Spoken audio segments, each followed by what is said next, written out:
What's up? Kaya na tayo guys. Dahil na muna. Hi. Guys, just be yung Marimar guys. 4 days na lang. Tayo ay nasa Bulacan na guys.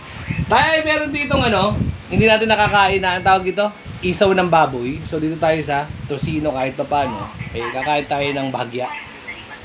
Sarap niyan guys. Tapos meron tayo ditong sausawan yung suka mo na may pipino na may Diyos ko, alam na.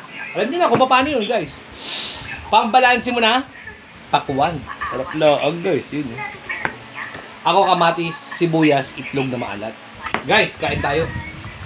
Mabanatan natin ng ganito. Hindi tayo pwede dun guys. Patay tayo dun. Ito, okay naman to kahit na paano. Siyempre, hindi ka naman kakain din na marami. Moderate lang kumbaga. Harap guys, oh. Yan tayo. Sarap yung sausawan. Ayun, oh. Puno mo yung mga, pipino. Aw! Ayan guys, oh. Kain tayo.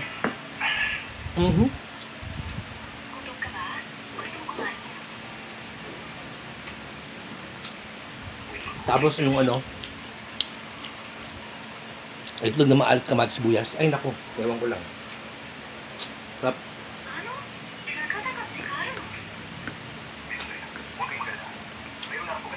Dati guys, tapos kumain. Lalo itong gitna. Ito masarap yung gitna. Ito.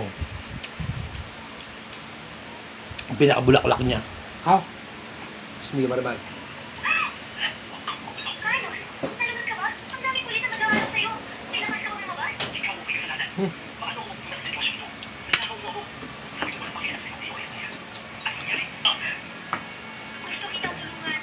Grabe ito. Saka naman, hindi kita niloko.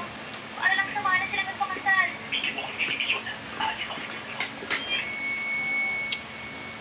Harap. So ilang araw na lang guys. Ang huling tinda ko ay bukas na lang guys. Pahinga na kami ni Inday nun. Meron pa pala kami. Ang una yung Walter lang. Tapos na.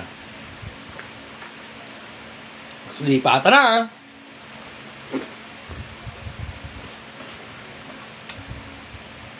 Yung nilipatan namin kahapon nung guys, nilinis na ng kapatid ni Inday. Talagang sasalpak mo na lang yung gamit mo guys. Hop.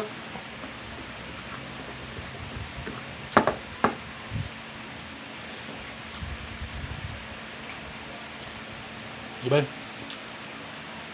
Last one. Masarap pagsamahin ng sabihin no. Yun. Sausawan na may itlog gumalat. Andun ka yun.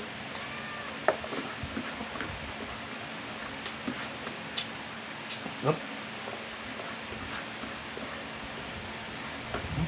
Hop. Tok. Dito na tayo guys, no? Sarap. Alright.